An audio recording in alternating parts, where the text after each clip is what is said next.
if you're building a studio, marketing now, it's not just about, hey, we're open. The marketing now is like personalities of the people opening the studio in their community, right? So I think the more you can do to build your email list and build your social following, the better chances you have at doing a successful pre-launch. Hey everyone, I'm Nihal Hassan and I lead marketing at Bookie. Welcome to our series where we interview experts and operators in the fitness industry. We are bringing you a whole lot of insights covering everything a fitness business owner needs, from marketing and business operations to client experience and team management. So, subscribe to our channel and I promise you it'll be worth it.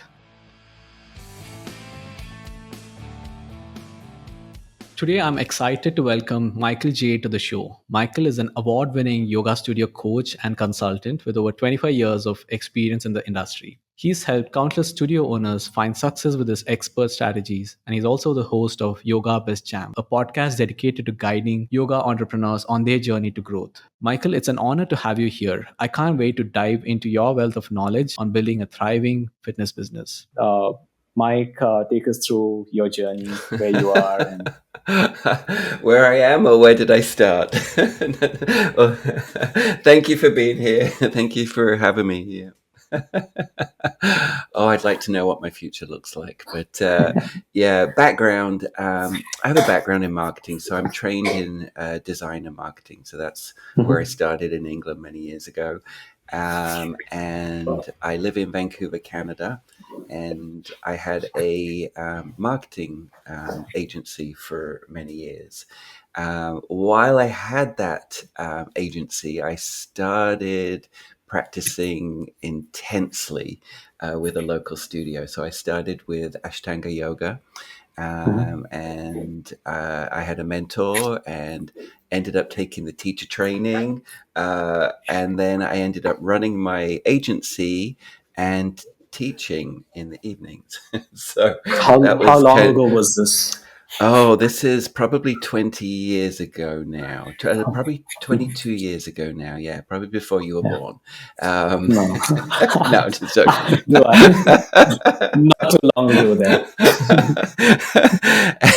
And yeah, so I worked for her for a year, and then she closed down, and so I opened up my own studio, which was and still is called Open Space Yoga, and it's in on the outskirts of Vancouver, BC.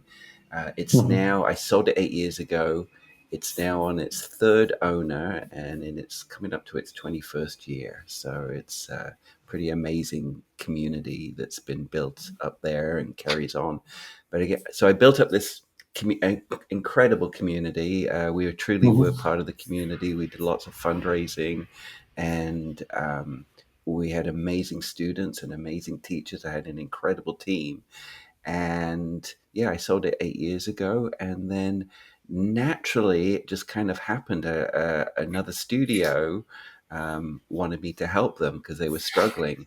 And so I started doing that. I'm like, okay, this kind of blends my two worlds here, my marketing background, my business background, and running a studio, being a yoga teacher. It's like everything is colliding here. So I got certified to be a yoga business consultant, and have been working with studios ever since. I would say that in the last through COVID, I was kind of at the forefront of holding of really helping create community online through virtual teaching. I taught at conferences about building community online, but post COVID, I've really just focused and got specialized, I think, in yoga only. Is really my world. That's my language. It's what I know. So I don't try to be boutique fitness. So I'm yoga only, and I have two coaching programs now. Very, very simple 6-month coaching programs. One, start a yoga studio, and the other one is grow a yoga studio.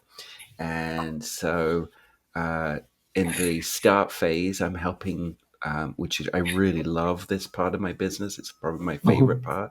And that is really helping businesses launched successfully, and I've been able to help the last 3 years all of the studios launch, covering costs on opening day.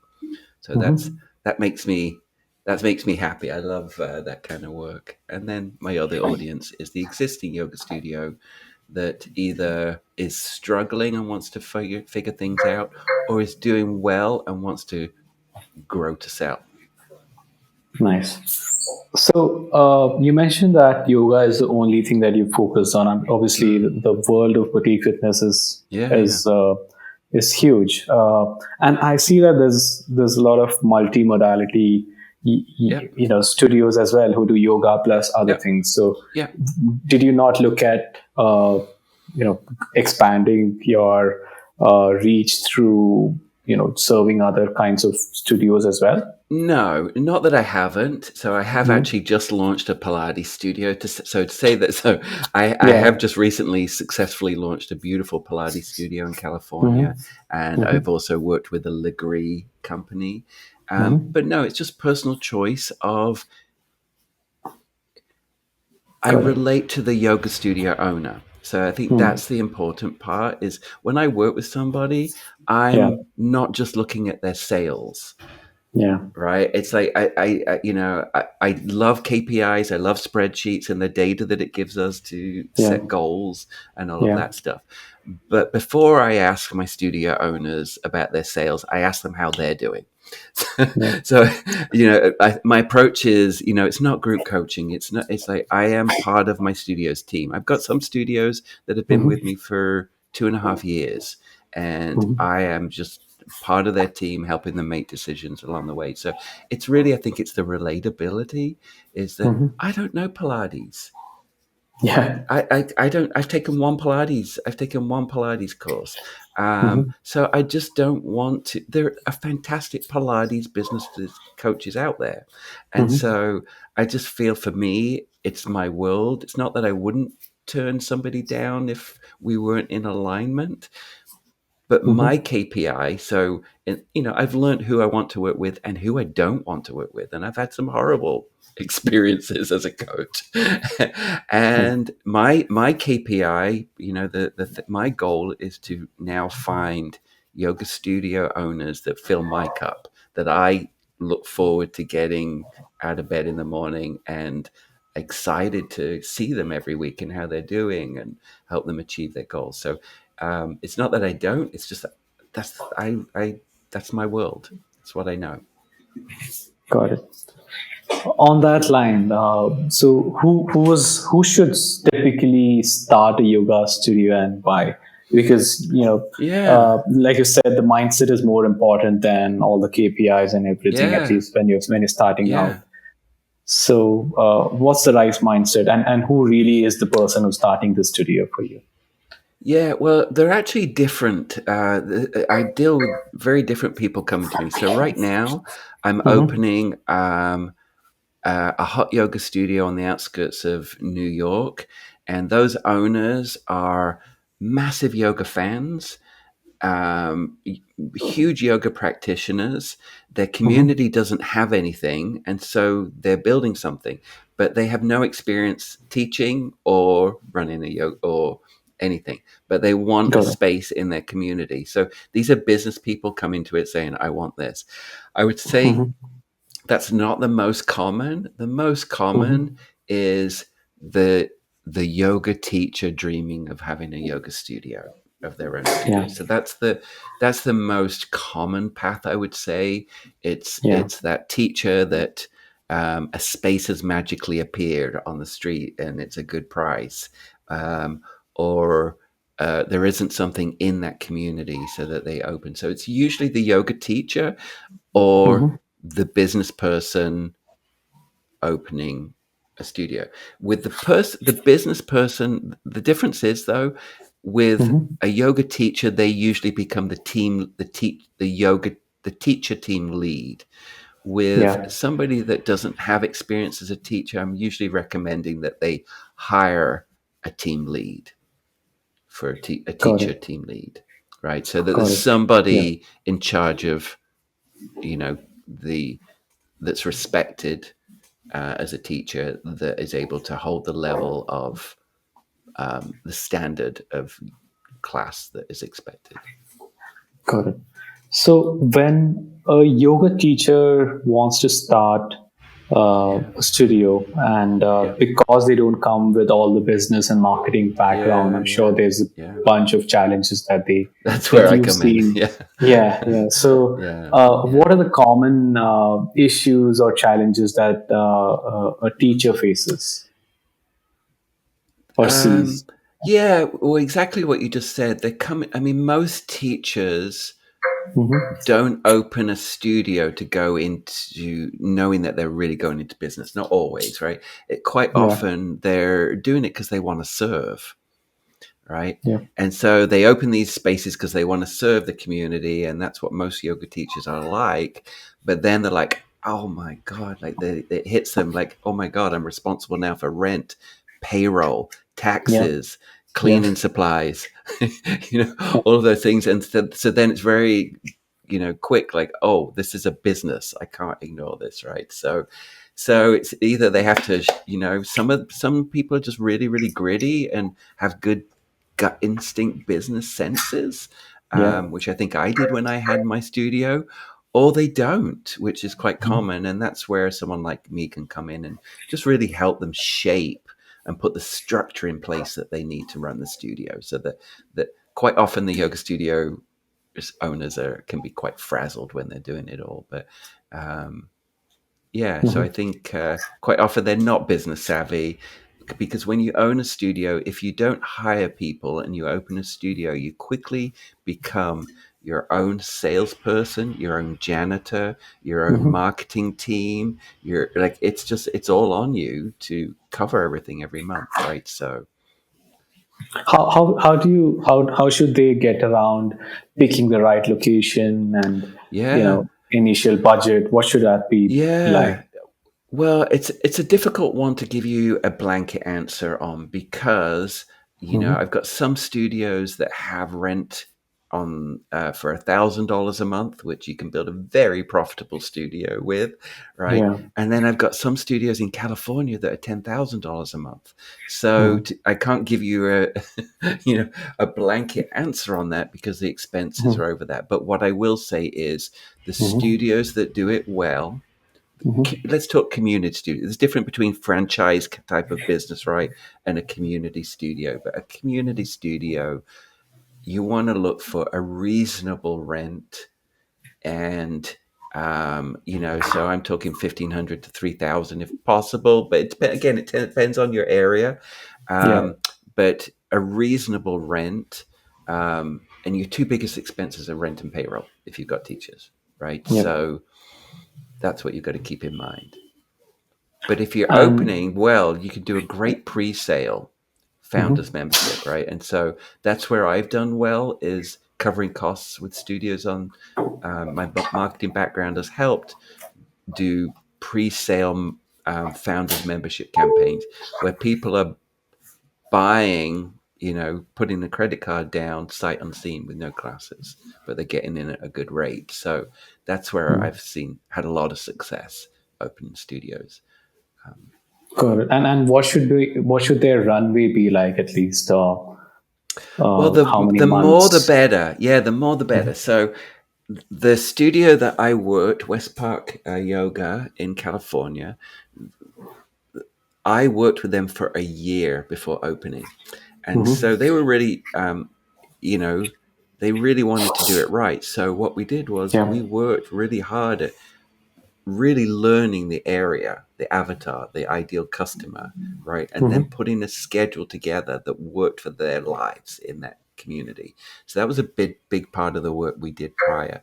And then, yeah, we had a big pre sale lineup. And so they had a year, but I would say that they were probably really selling for a good solid 4 months. And we sold 220 memberships pre sold, Mm. right? And Nice. so the more, I have a lot of people wanting to do a founder's membership and they're like, but I'm opening next month.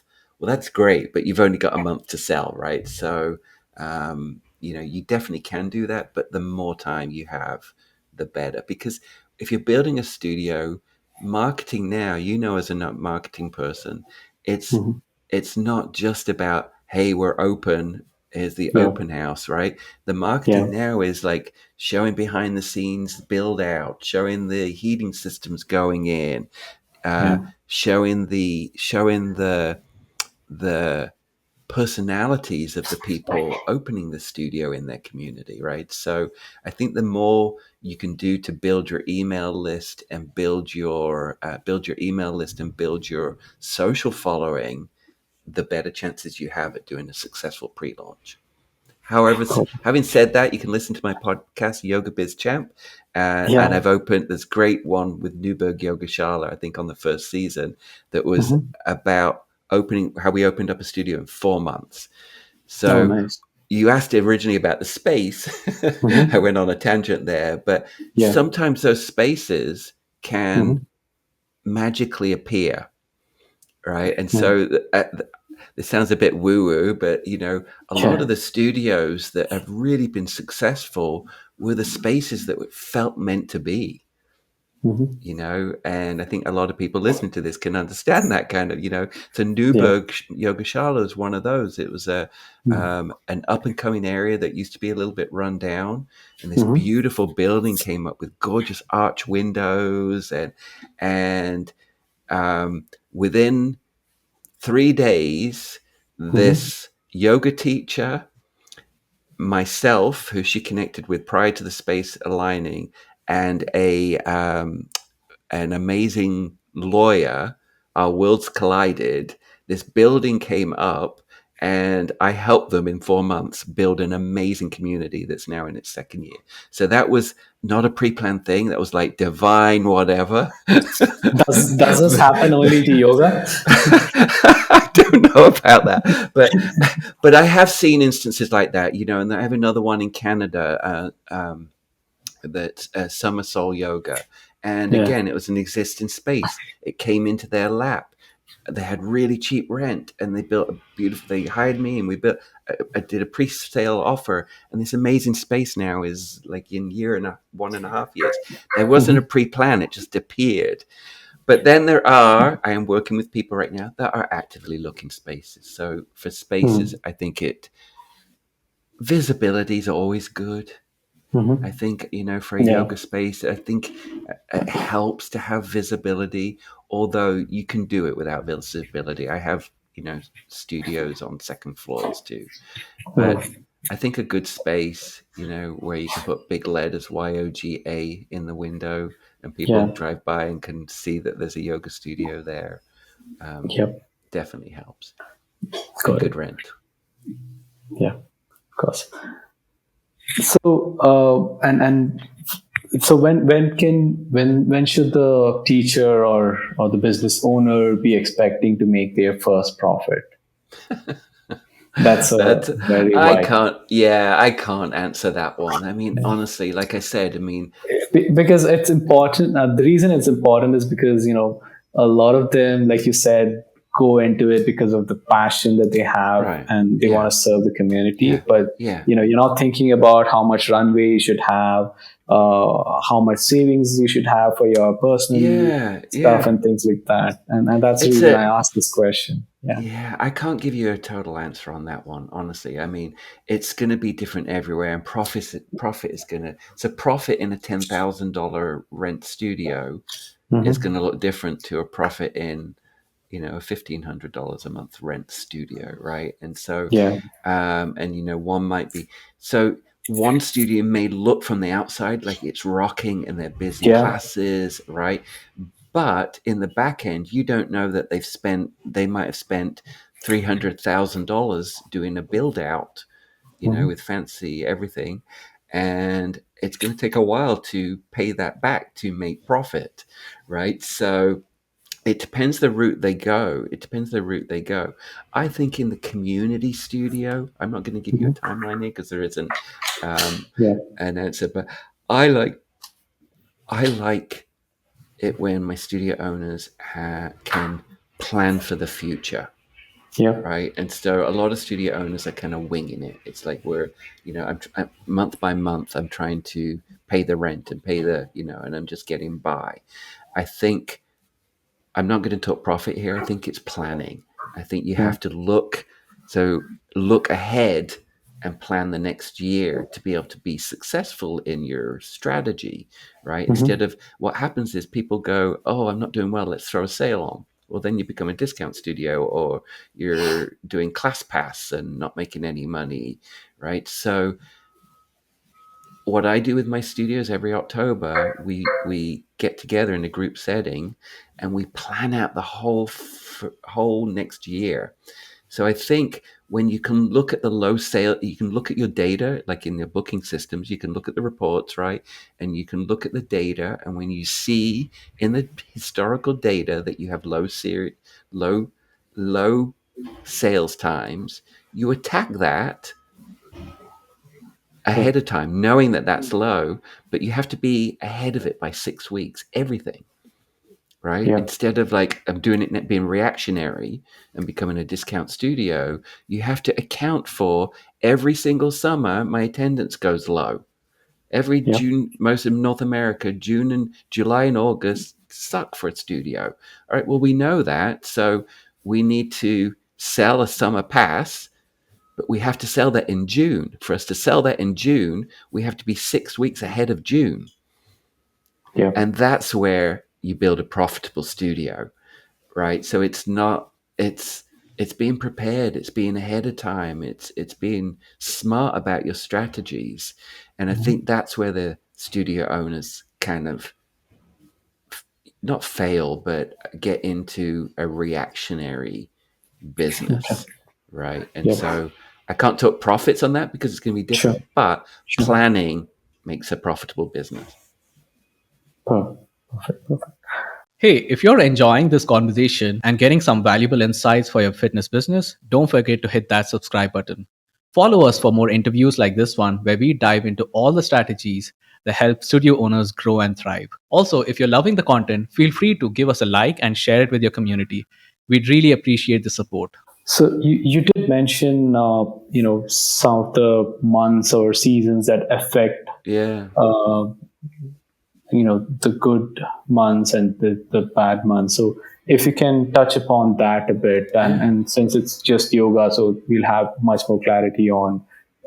Is it Yeah. also dependent on other things like location and other Yeah, I don't think it is just holidays? yoga. I think it is the fitness business. I think it can be applied because really it's not Mm-hmm. about a type of business. It's really about the cycles of our customers' lives, Mm-hmm. right? And so um, spring break, people get busy and get out of habits and go do stuff. Summer, people have got vacations and kids and summer camps and all of the other busy things. Christmas, so there are natural cycles, Yeah. but I think you have to look at your location and your Mm-hmm. area because what I say to I have mostly North American students studios, but I've Yeah. also got Australia and England. And I'm telling you, Australia's cycles are completely different to North American. They don't, our rules just do not apply to their cycles, right? So, right now we're in summer and they're coming out of winter. Yeah. And so it's very different cycles. So what I think you need to do is look at your area. I mean, if you've been around for a while, look at your data. Go into your booking system, look at your reports, and look at your data. And there's two things you want to look at for planning a year. Anyway, there's lots of data you need to look at, but for planning your next year, it's sales trends and attendance trends. Mm-hmm. Right? So high sales, low sales, high attendance, low attendance. If you know that from your system, that's arming you for next year, Mm-hmm. right? And Correct. so if it's attendance, we attack that with maybe a bingo or a summer challenge or Mm-hmm. something to get people engaged during that time. If Correct. it's sales, we Mm-hmm. I'm going to say this, we don't necessarily discount, Yeah. but we can add value.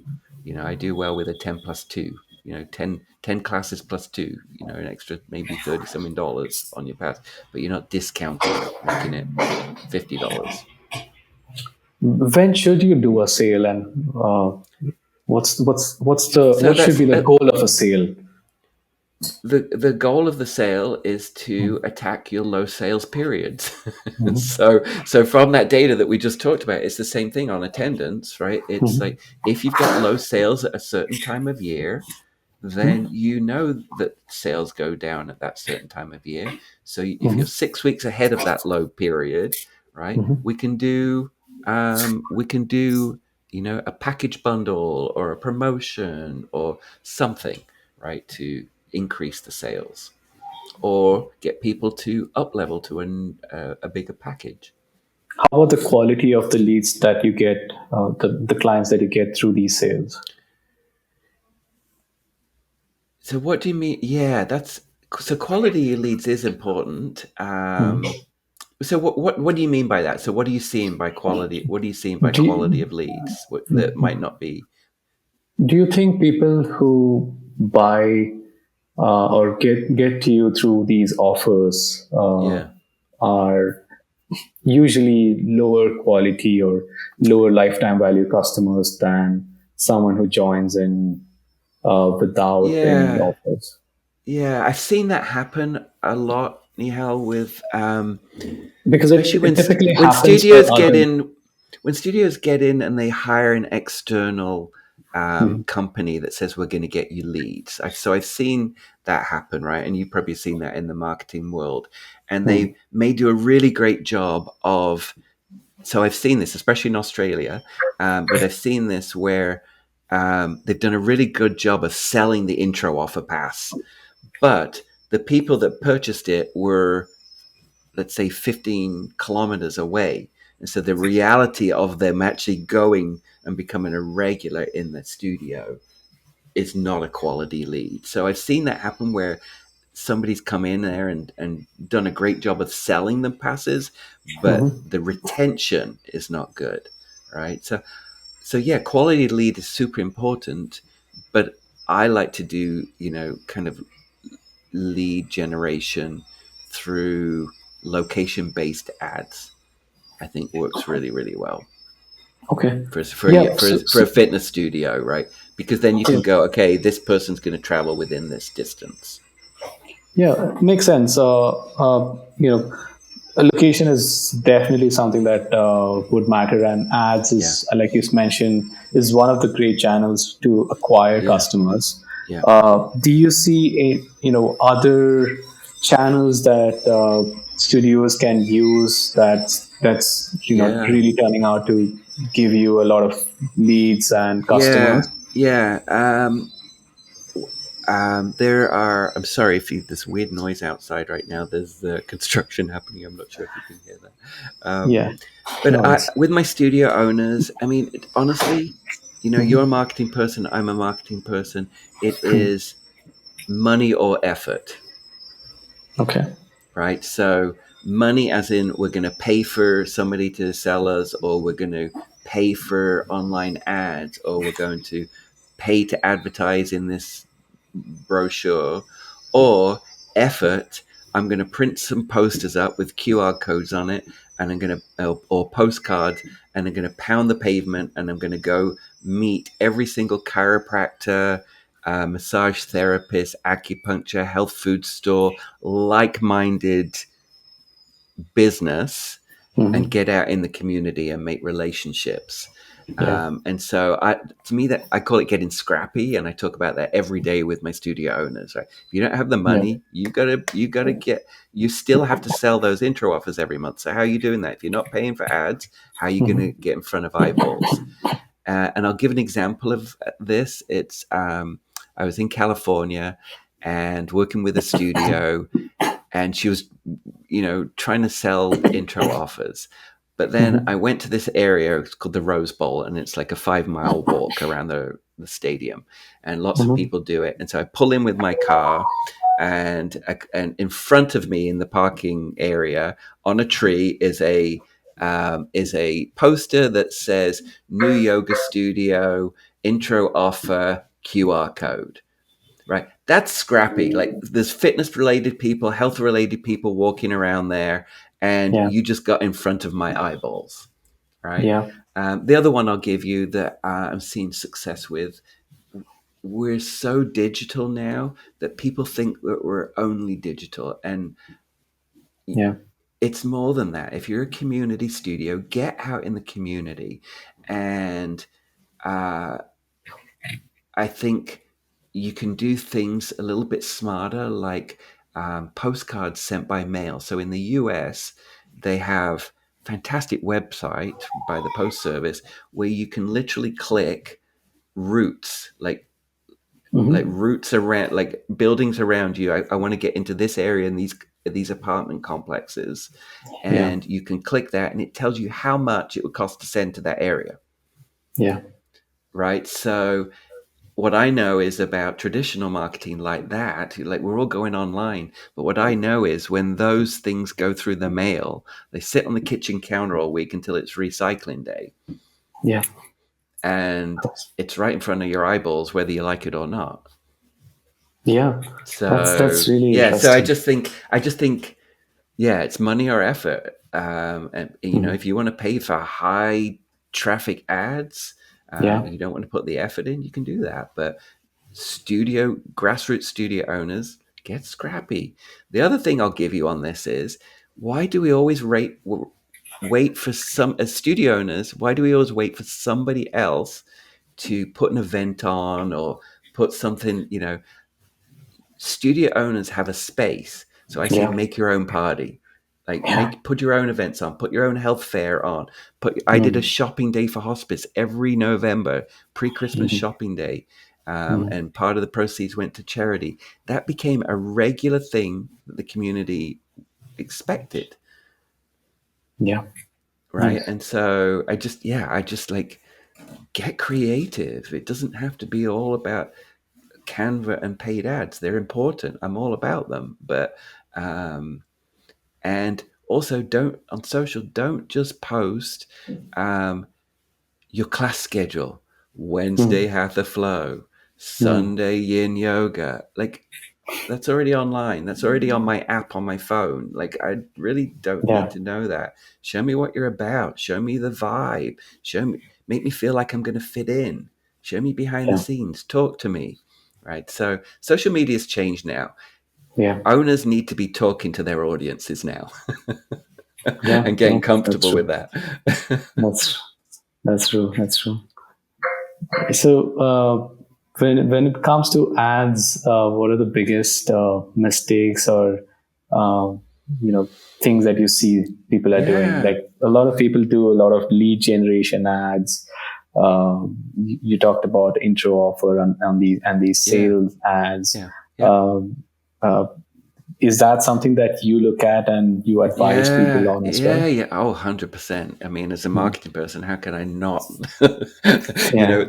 I'll say the biggest mistake, and you're probably going to see this too, is Yeah. most ads or Mhm. boosted post, which, Yeah. come on, like, let's be a little bit more strategic than a boosted post. Yeah. Um, most ads don't have a call to action. Hmm. What do you want? Correct. What do you want me to do? Yeah. Right. And so I think a lot of people think that clicking that buy now kind of button on an ad and it just taking them to a widget to purchase is enough. I think Mhm. I think people need a little bit more info than that, right? So I think for me, the winning ticket is having a great ad, you know, 13-second ad kind of thing, um, Mhm.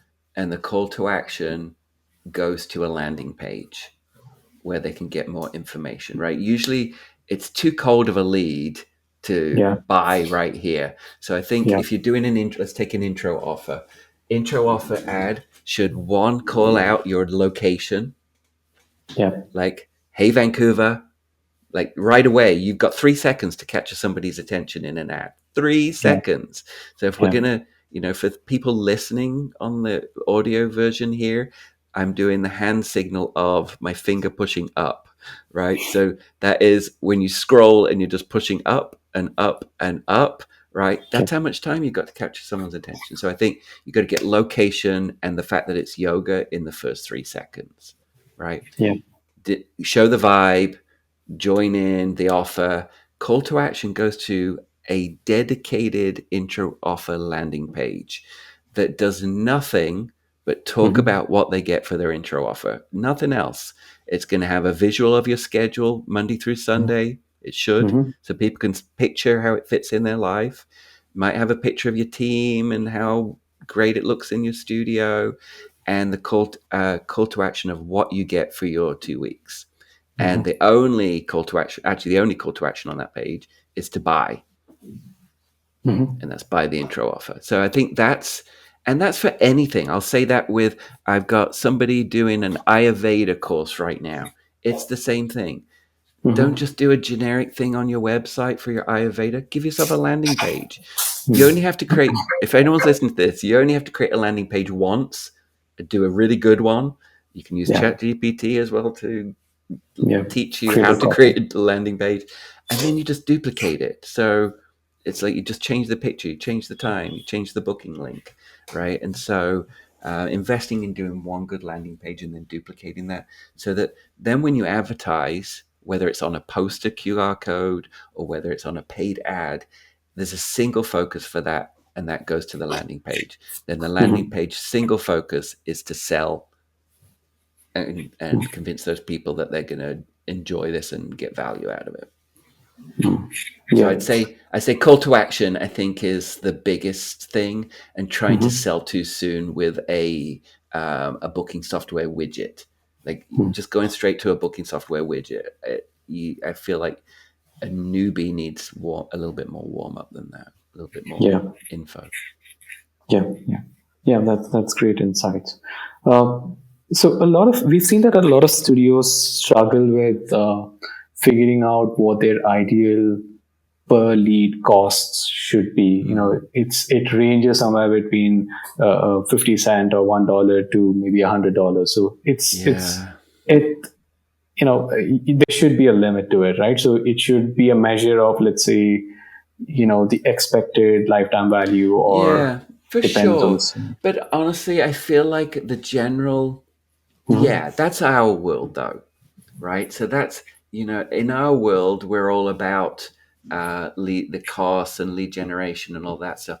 But the reality is, the homegrown studio owner is not really probably looking at that, right? The way they're looking at it is if I spend $5 a day, does that result in more sales, right? So, but they're not really. I think the general person, like we do with marketing budgets and all of that stuff, but I feel like the general studio owner, the high level studio owner definitely is keeping track of those, or has marketing people tracking that. But I think the down to earth studio owner they're just really looking at how much am I spending, and has that got me intro? How many intros offer? I've spent this $100. How many intro offers did I get out of it? That's where the way they're looking at it. Or I'm selling this Ayurveda course. How many registrants did I get it? Did I sell it or did I not? So I think I just have to be careful about, kind of lead gen, that kind of languaging, because it's the same as a yoga teacher sometimes not having the languaging. So I probably don't taught that language to my studios, a little bit more along the did we get hard sales out of this effort? How do you know that? How would the owner know that they put in enough budget to get the results or not? Well, we track everything. So, I mean, everybody I work with works with a KPI sheet. If anybody's not familiar what that is, key performance indicators. So it's where we track data from our booking software, right? And so we take the reports from our booking software and we put it into a spreadsheet that breaks down classes and enrollments and all the different categories. So we look at that monthly, but over a year. But also, how many intro offers did we sell? How many converted? So we look at all the data, right? We put it all into a spreadsheet, and we look at all that data to see if what we're doing is working, right? So I think it's eventually it becomes looking at it year over year, right? Yeah. So it's Makes really sense. tracking the numbers, tracking, once a month I meet with my studio owners at the beginning of the month, and Mm. we look at all those category revenue, conversions, and we look at the areas where it might not be working. So, if I'm seeing one of my studios selling 8 intro offers a month when they should be selling 60, you know, that's where we look at these weak areas, or look at the strong areas that we can duplicate, right? But that's, I think, putting it all together, having it all in a place where we can look at historical data it's not the sexy part, but it's definitely, quite often we can sell a lot of intro passes, right? But then what happens is the studio owner or staff ignores these people. And so that is the sexy time when we should be really nurturing, right? Whether it's with our automations, with our personal reach outs, right? But that's where I see people, the data needing a lot of focus, right? It's Yeah. like Yeah. I call it leakage. We spend all this Yeah. money, effort, Yeah. marketing money that you were talking about. We can sell these beautiful passes, but then we can ignore the fact that they've bought this pass and haven't come in the first week. Yeah.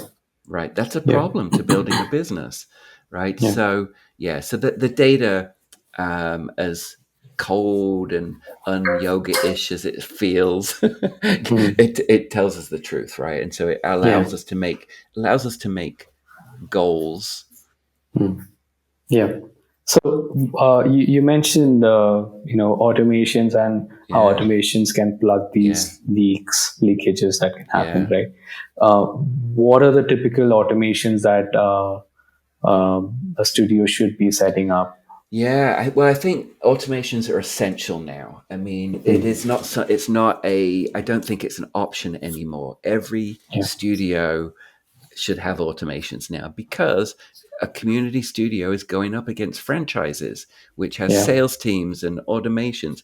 Never has there been a time ever where a fitness studio has so much power in their knowledge, because I think what the beautiful thing about fitness automations are, they're not just an SMS or an email. They can now be done based on data. So we're coming back to that data again. But it's like we sold this beautiful intro offer and somebody didn't come in the first week. You should have an automation that is firing off 2 days after they haven't been coming, saying, "Hey, we know you had great intentions. Let's get your ass on the mat." Yeah. Right, basically. And so, that's where we're missing. I have purchased here in Vancouver. I went to a studio. I bought an intro offer. I went there. It was an all over fitness studio. It had some great yoga classes. Never got welcomed on the front desk once in my 2 weeks, but did have a great experience in my classes. And then nobody tried to tell me about the next offerings that they had at the space. Nobody phoned me, emailed me, SMS'd me, and I leaked away. Yeah. Right. And so I can't tell you how common that is. And I bet you people listening to this are resonating. If you're not using your automations, get your automations, get them set up. If you don't know how to do them, get someone to help you. The intro offer period to me is like, I have a whole written intro offer sequence for a 2 or 3 week intro offer that I give to my clients. And it's not all about selling. Let me tell you that. Yeah. It's about adding value during that experience. Yeah. Right. So it's Yeah. I think that's the secret now, is like, I think it also lets you be a little more consistent in terms of the experience that you provide, because you can, and also helps you optimize it based on the performance, right? So performance. you don't have to depend on the front desk welcoming new members or giving them a smile or nod. You can't really predict that. You Yeah, you can't really do. You improve do that. have to depend on that, and you have to expect it. Sorry, but you have to. The owners have to train their staff. But How yeah, do you automate it? you put it in an onboarding document when you hire them, and you tell them this is the expectation. And Yeah. if they're not up leveling, here's the Hmm. thing: Hmm. it's not about that teacher. It's not about that front desk person. Hmm. It's not about the owner. It's about the client experience. So that's all a studio owner has control of, right? And so if you're not in control of that person smiling, and that's expected, my onboarding document says, Hmm. look people in the eye, welcome them by name. If you don't know their name, look at the check-in in the bookie system and learn their Hmm. name. That's my expectation, Hmm. Yeah. right? Great. So I mean, if yeah, that's everything. Yes. That's So great. there's automations, but there's the human part of it that's so important, right? But Yeah. what I will say is your automation. Let's say the first SMS welcome message, right, or the first, let's say after the first class is a good one. So they've Hmm. taken the first class, and an email goes out and say, "Hey, this is Nihal, the owner of such and such studio. Just following up to see how your first class experience was. Have you got any feedback?" Right? So that may be an automated SMS, Yeah. right? And if they respond, then the humanness of the people behind the scenes keep the Hmm. conversation going. So I think the combination of the automation starting it, or even keeping track of things like they're not coming, or they are coming. Let's high five them. They've come 8 times in 1 week. Let's let the automation give them a high five. Or, there's so many things that you can do on that, right? But Yeah. I think it has to be the combination, just like we talked about with the marketing.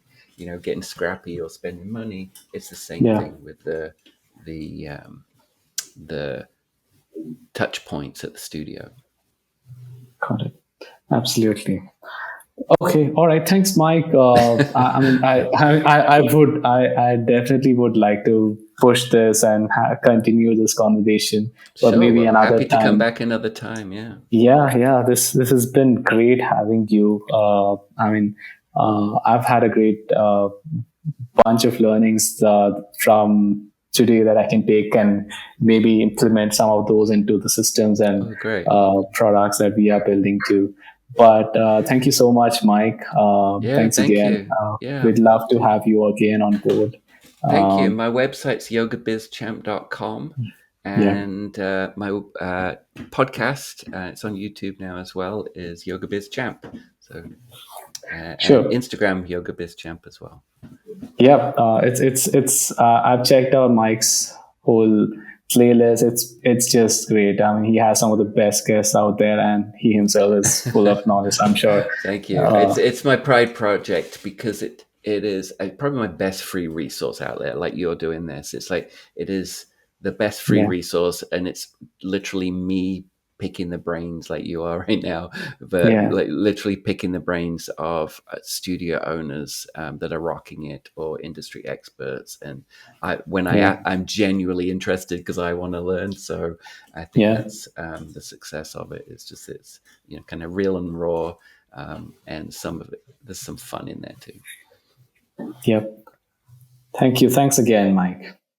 That brings us to the end of today's episode. A big thank you to Michael J for sharing his decades of experience and invaluable insights. If you enjoyed this conversation and want to learn more about growing your yoga studio, be sure to check out Michael's podcast, Yoga Biz Champ. Links are in the description and podcast notes. If you found this episode valuable, make sure to subscribe and follow us for more expert tips on growing your fitness studio. Thanks for tuning in. We'll catch you in the next episode.